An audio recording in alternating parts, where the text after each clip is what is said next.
नमस्कार, आप सबका स्वागत है न्यूज फ्रेम के बिहार झारखंड के बुलेटिन में। मैं हूं आशिका पटेल।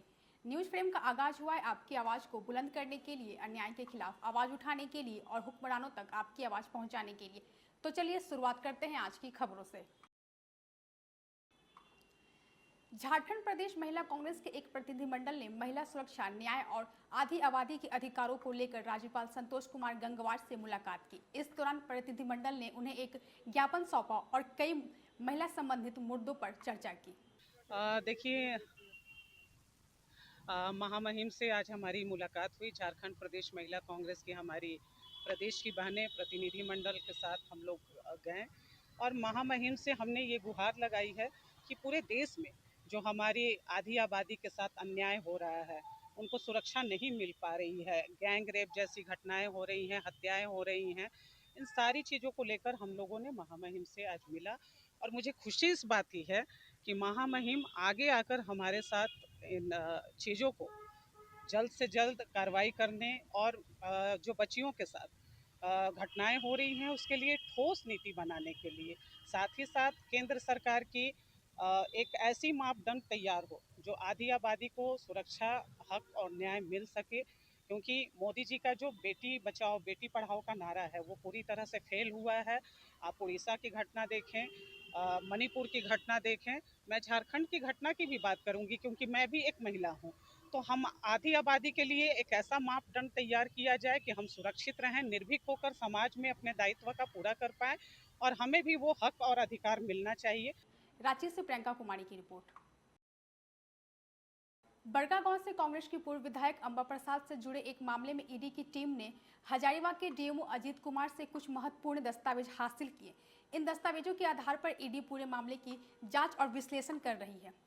वहीं कुछ दिन पहले ईडी ने हजारीबाग डीएमओ कार्यालय का सर्वेक्षण किया था। उस दौरान भी कुछ दस्तावेज जब्त किए गए थे। हालांकि कुछ दस्तावेज रह गए थे जिन्हें अब ईडी ने अपने कब्जे में ले लिया है। Bureau report, news frame. आज जेपीएससी ने संयुक्त सिविल सेवा परीक्षा 2023 का फाइनल रिजल्ट जारी किया। हजारीबाग की बेटी स्वाति और बड़कागांव के बेटे रोबिन कुमार ने टॉप 10 में अपना नाम दर्ज किया है। हजारीबाग से सुरेंद्र कुमार सिंह की रिपोर्ट। हजारीबाग में असामाजिक तत्वों ने दो महापुरुषों सिद्धू कानू और कृष्ण वल्लभ सहाय की प्रतिमाएं क्षतिग्रस्त कर दी, जिससे लोगों में आक्रोश फैल गया है। स्थानीय लोगों ने कड़ी कार्रवाई की मांग की है। कांग्रेस ने इसे विरासत पर हमला बताया, जबकि प्रशासन ने जांच कर दोषियों पर सख्त कार्रवाई और प्रतिमाएं दोबारा स्थापित करने का भरोसा दिलाया है। जैसे सूचना मिली है, प्रशासन के सभी टीम, थाना वाना सब पहुंचे हुए हैं और हम लोग तहकीकात कर रहे हैं कि जो भी इस तरह के मानसिकता वाले लोग हैं जो शहर के शांति व्यवस्था को भंग करना चाह रहे हैं, उसका जांच तेज़ी से की जाएगी और कार्रवाई की जाएगी। जो खंडित मूर्ति है उसको पुनर्स्थापित करने का किया जाएगा। हजारीबाग से सुरेंद्र कुमार सिंह की रिपोर्ट। बोकारो के चास मुफसिल थाना क्षेत्र में अंतर्राज्यीय ठग गिरोह द्वारा आरटीजीएस के माध्यम से 65 लाख की ठगी व लूट का खुलासा हुआ है। रांची निवासी अभय आनंद से धोखाधड़ी कर नकदी के लालच में धनबाद बुलाकर 1 करोड़ 30 लाख रुपए के बदले पैसे लेकर आरोपी फरार हो गए। जांच में पता चला है कि गिरोह फर्जी कंपनियों के नाम पर बैंक खाता खोलकर ठगी करता है। अब तक 2 आरोपी गिरफ्तार हुए हैं। 34.5 लाख नकद व कई वाहन जब्त किए गए। 18 जुलाई को शाम लगभग 6:15 बजे के आसपास सूचना प्राप्त हुई थी चास मुफस्सिल थाना में कि कुछ अज्ञात व्यक्तियों द्वारा एक वेन्यू गाड़ी का यूज़ करके, काले रंग के वेन्यू गाड़ी का यूज़ करके पैसों की लूट करके और उनके साथ साथ एक वाइट कलर का स्कॉर्पियो जो है धनबाद की तरफ भाग रहे हैं।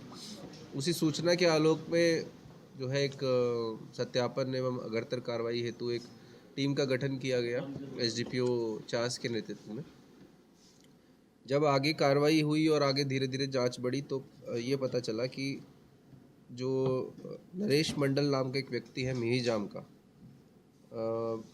ये लोग मतलब पूरी जो कार्रवाई हमें पता चली और हमने जब छापामारी करी तो जो पहले हम बताते हैं कि कौन कौन लोग पकड़ाए, तो जो नरेश मंडल नाम के एक व्यक्ति हैं जो मिहिजाम के रहने वाले हैं, ये 3.5 लाख के साथ जो है ये 24 तारीख को, कल 24 तारीख को जो है ये वहाँ से पकड़ाए हैं। और इनके साथ जो है वहाँ से जब इनको पकड़ा गया तो क्या बोलते हैं, एक बुलेट गाड़ी जो थी, बुलेट बाइक, इसका रजिस्ट्रेशन नंबर भी JH217543 है, उससे एक और संदिग्ध व्यक्ति वहाँ से भाग रहा था पुलिस को देखता हुआ, इसका नाम अमित शाह था। उसको पकड़ा गया। उसके बैग से 3.5 लाख रुपए कैश रिकवर हुआ। बोकारो से चंदन सिंह की रिपोर्ट। बिहार में ग्रामीण संपर्क और आधारभूत संरचना को मजबूती देने के लिए नीतीश सरकार ने ऐतिहासिक कदम उठाया है। ग्रामीण कार्य मंत्री अशोक चौधरी ने बताया कि वित्तीय वर्ष 2024-25 में 14,036 पथों की स्वीकृति दी गई है, जिनकी कुल लंबाई 24,480 किलोमीटर है। सरकार ने मुख्यमंत्री स्तर पर यह निर्णय हुआ, जिसका मंत्रिपरिषद ने 14/11/24 को मंत्रिपरिषद ने ये निर्णय किया कि हम यथासंभव प्रखंडवार और अनुमंडलवार हम पथों का पैकेज बनाएंगे और पैकेज के हिसाब से हम निविदा तैयार करके इसको संपन्न करने का काम करेंगे। और 14/11 की बैठक में जब ये निर्णय हुआ, ये मुख्यमंत्री जो हमारी सिद्धीकरण और प्रबंधन कार्यक्रम जो बना हमारा, उसमें ये 14/11 को मंत्रिपरिषद ने पटना से न्यूज डायरेक्टर गौतम मैन की रिपोर्ट। भागलपुर के मवलखा गांव में गंगा नदी का रौद्र रूप सामने आया है। इस बार बाढ़ के साथ तेज कटाव ने तबाही मचाई है। अब तक कई घर गंगा में समा चुके हैं, लेकिन कटाव रोकने के पुख्ता इंतजाम नहीं किए गए हैं। प्रशासन की ओर से केवल बोरी में मिट्टी भरकर खानापूर्ति की जा रही है। कटाव से प्रभावित एक महिला ने चेतावनी दी है कि अगर गांव डूबा तो ग्रामीण वोट बहिष्कार करेंगे। की भीषण स्थिति बनी हुई है। कटाव के कारण मसाड़ू से लेकर के और रानी दियरा तक कई जगहों पर गंगा का विकराल रूप जो है कटाव का कारण बना हुआ है। यहाँ कम से कम 300 से 400 घर गंगा में विलीन हो चुका है। रानी दियरा गांव कई बार विस्थापित हुआ, अब भी कटाव का दंश वहाँ झेल रहे हैं लोग।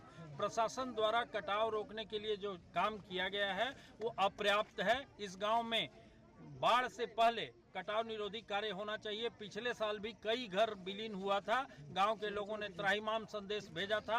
माननीय मुख्यमंत्री जी एक संवेदनशील मुख्यमंत्री हैं, उन्होंने इसकी सुधि ली थी और लोगों ये प्रशासन को निर्देश दिया था कि मसाड़ू को बचाने के लिए जो है कटाव निरोधी कार्य समय पर कराया जाए। लेकिन जिला प्रशासन के लापरवाही के कारण ये गांव आज भी कटाव का दंश झेल रहा है। आज भी लगातार गांव। भागलपुर से राहिल सिद्दीकी की रिपोर्ट। सिरदला प्रखंड के अंचल कार्यालय में भ्रष्टाचार चरम पर। आज निगरानी विभाग पटना की टीम ने डीएसपी आदित्य राज के नेतृत्व में छापेमारी कर चौकिया पंचायत में कार्यरत राजस्व कर्मचारी रंजीत कुमार को 50,000 रुपए रिश्वत लेते रंगे हाथ पकड़ा है। यह कार्रवाई बनियाडी निवासी उमेश प्रसाद यादव की शिकायत पर की गई है। नवादा से अनिल शर्मा की रिपोर्ट। बेगूसराय पुलिस को गुप्त सूचना के आधार पर नगर थाना क्षेत्र में NH 31 के पास एक टाटा 407 वाहन में तहखाने में छुपाकर ले जाई जा रही भारी मात्रा में शराब बरामद की गई है। वाहन में बने तहखाने में करीब 10 लाख रुपए मूल्य की शराब मिली। पुलिस ने मौके से ड्राइवर को गिरफ्तार कर लिया है और मामले की जांच जारी है। बेगूसराय से दिनेश चौधरी की रिपोर्ट। सुपौल के सिमराही में प्रशांत किशोर की बिहार बदलाव सभा से पहले जन स्वराज पार्टी के दो नेताओं तपेश्वर यादव और अमित कुमार भगत में विवाद हो गया। दोनों ने एक दूसरे पर गाली गलौज, जान से मारने की धमकी और रंगदारी मांगने जैसे आरोप लगाते हुए थाने में केस दर्ज कराया है। सुपौल से मनीष कुमार की रिपोर्ट।